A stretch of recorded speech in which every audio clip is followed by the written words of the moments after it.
सिंध जा जेकी भी आलिम हिन दानिश्वर हिन जेकी भी सिंध जा सुजान हिन से सब मुझे दिल पर मोहम्मद जे दर जा गुलाम आहिन पर जन मदीने वारे जो दर छडियो आ उहे भटकी विया आहिन लखे दावाऊं कन लखे नारा हणन इहे नारा कदे भी सच्चा न था थी सघन सच्चो नारो उन्हें जो आ जंहिंजी अल्लाह वारन सां मोहब्बत हुजे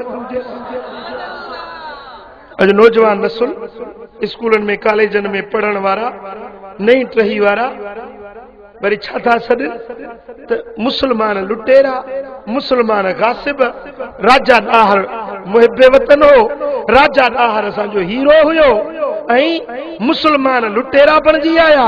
मुसलमाननि सिंध खे लुटियो ईअं चवंदे शर्म बि नथो अचे अज़ीज़ान गिरामी याद रखो मोहम्मद बिन कासिम जो सिंध में अचण अल्लाह जी रहमत जो ककर बणिजी वरसण हुयो अरबन जो सिंध में अचण सिंध जे लाइ अल्लाह जी अज़ीम नेमत हुई अरब सिंध में आया गासिब बणिजी न आया लुटेरा बणिजी न आया पर हक़ ऐं सच जो पैगाम खणी आया तू अज 1400 साल पो वेही थो उल्टियूं सिधियूं ॻाल्हियूं करी पर उन वक्त जेके सिंध जा रहवासी आ उहे त मोहम्मद बिन कासिम जॾहिं मोटियो पियो वञे त ओछगारूं ॾेई रोअन पिया उन्हनि जे घोड़नि खे चंबड़ी पिया त सिंध छॾे न वञो तूं असांजो हीरो आहीं तूं असांजो रहबर आहीं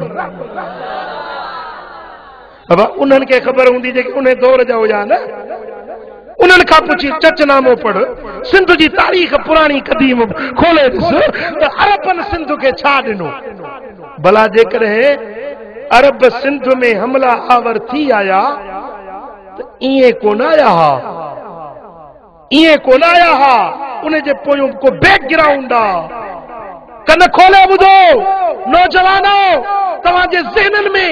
अॼु छा खां छा भरियो थो वञे पियो नौजवान नस्ल इस्लाम का बेजार थींदो थो वञे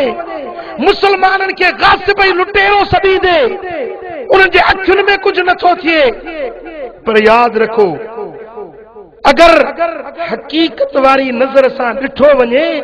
त अरबन जो सिंध में अचण मोहम्मद बिन कासिम जो सिंध में अचण हक़ बजानिब हुयो ज़ुल्म सां न आया हुया कब्ज़े करण जे लाइ न आया हुया पर मज़लूमनि जी दाद रसी करण जे लाइ आया भला हिकिड़ी ॿ हक़ीक़त तव्हांखे ॿुधायां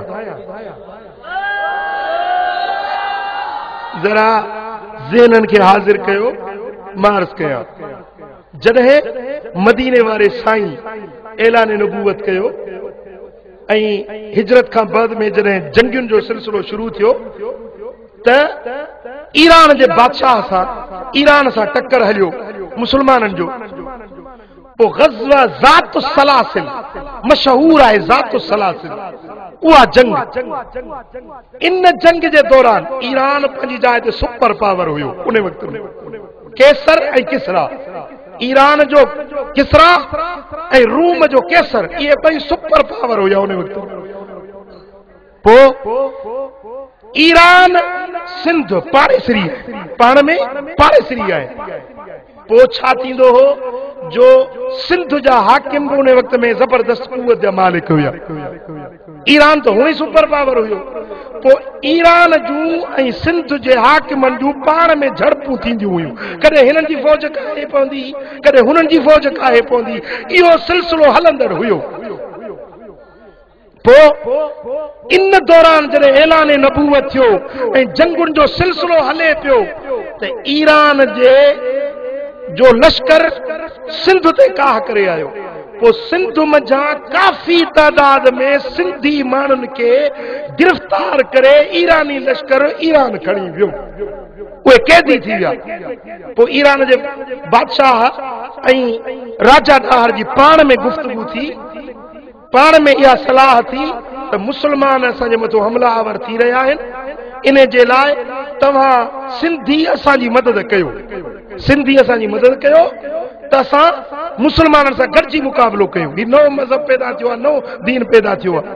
पोइ उहे जेके कैदी हुया सिंध जा माण्हू ईरान वटि कैद हुया, उन्हनि कब्ज़े में पंहिंजे रखियो।